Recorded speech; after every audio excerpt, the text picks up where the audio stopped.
2 years later, prosecutions of January 6 rioters continue to grow. Washington. The investigation into the storming of the Capitol is, by any measure, the biggest criminal inquiry in the Justice Department's 153-year history. And even 2 years after January 6, 2021, it is only getting bigger. In chasing leads and making arrests, federal agents have already seized hundreds of cell phones, questioned thousands of witnesses and followed up on tens of thousands of tips in an exhaustive process that has resulted so far in more than 900 arrests from Maine to California. But the inquiry, as vast as it has been, is still far from complete. Scores, if not hundreds, more people could face charges in the year or years to come, spread out over the course of many months so as not to flood the courts. The Capitol siege investigation, as the government likes to call it, has been, among other things, a highly publicized and sophisticated effort to bring to justice extremist groups like the Proud Boys and the Oath Keepers militia. Both played central roles in attacking the Capitol and disrupting a pillar of American democracy on January 6, the lawful transfer of presidential power. But it has also lumbered on at a quieter level, with a series of less prominent trials and arrests that have touched the lives of more ordinary people, the members of the mob who may not have planned for violence but nonetheless broke into the Capitol that day, many after falling victim to the lies about election fraud spread by President Donald J. Trump. At the same time, the inquiry into what happened at the Capitol has served as the backdrop to the special counsel investigation that is examining the roles that Mr. Trump and several of his aides and lawyers played in a broader attempt to overturn the results of the election. That investigation, which has so far rested largely on cell phone seizures and grand jury subpoenas, will ultimately have to determine whether Mr. Trump's norm-shattering efforts to remain in power actually violated any federal laws. No matter where these inquiries end up, the attempts to fully understand the events leading up to January 6 and to hold accountable those who inspired or took part in them have already tested the Justice Department, straining its resources, pushing it into novel legal territory and exposing it to vehement political attacks. But over and over, the judges who have overseen criminal cases in federal district court in Washington have asserted that the exertions have been worth it. People need to ask themselves what conditions could have created that to happen, and be honest with yourself when you're asking the question. Judge Ahmet P. Mehta said of January 6 at a hearing in September. "We cannot function as a country," he went on, "if people think they can behave violently when they lose an election." As of Wednesday, about 950 people had been charged in connection with the storming of the Capitol. Most of the charges brought so far have been for relatively minor misdemeanors like trespassing or illegally parading in the Capitol, reflecting the fact that hundreds of rioters who went into the building did no damage to property or people. The maximum sentence for these petty offenses is 6 months in prison, and many defendants charged with them have been given only a few weeks in jail or have faced no time at all. About 280 people have been charged with the more serious crime of assaulting or resisting the police, including about 100 who are facing additional charges of using a dangerous or deadly weapon. While prosecutors say only a handful of rioters were carrying or talked about carrying firearms on January 6, an impressive list of makeshift weapons was used in the attack: flagpoles, bear spray, 2x4s, metal poles, collapsible batons, stun guns, a hockey stick, even a skateboard. The assault cases have yielded the stiffest penalties so far. In September, Thomas Webster, a former New York City police officer convicted of attacking an officer at the Capitol with a flagpole, was sentenced to 10 years in prison, the most severe sentence yet in a Capitol riot case. 1 month later, Albuquerque Cosper Head, a Tennessee resident, was sentenced to 7.5 years in prison after pleading guilty to dragging Michael Fanone,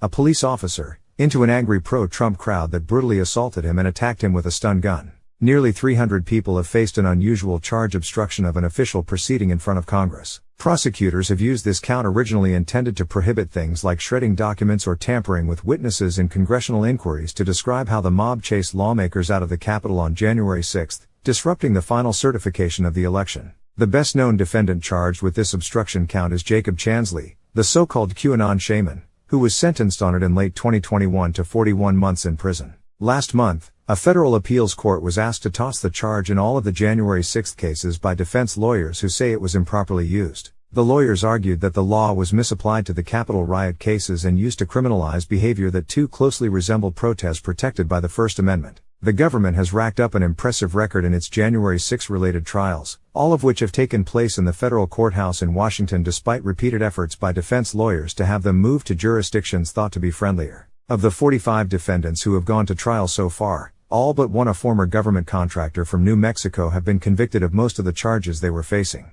All trials are, in a sense, performances, and prosecutors in the Capitol riot trials have often used the proceedings to make larger points about January 6 or to expose some vivid aspect of that day. In the most prominent trial to date, Stewart Rhodes, the founder and leader of the Oath Keepers, was convicted along with a lieutenant of seditious conspiracy but was acquitted of other conspiracy charges. The mixed verdict suggested something crucial about January 6, that even though the jury seemed to believe the attack on the Capitol unfolded more or less spontaneously, it also believed that Mr. Rhodes had a broader plan in place to use physical force to keep Mr. Trump in power. While the Oath Keepers trial often delved into Mr. Rhodes's conspiratorial mindset, the police assault trials have arguably been the most dramatic, featuring gripping testimony about the hand-to-hand combat that raged for hours between rioters and officers. Much of that testimony has come from officers themselves during evocative and emotional turns on the witness stand. In September, former Sergeant Aquilino Gonal of the Capitol Police testified that the shoulder injury he suffered that day changed his life forever, robbing him of his job, his facility at basketball and his ability to coach his son in sports. At a different trial in August, former Officer Daniel Hodges described the terror of being crushed by the mob in a door at the lower west terrace of the Capitol.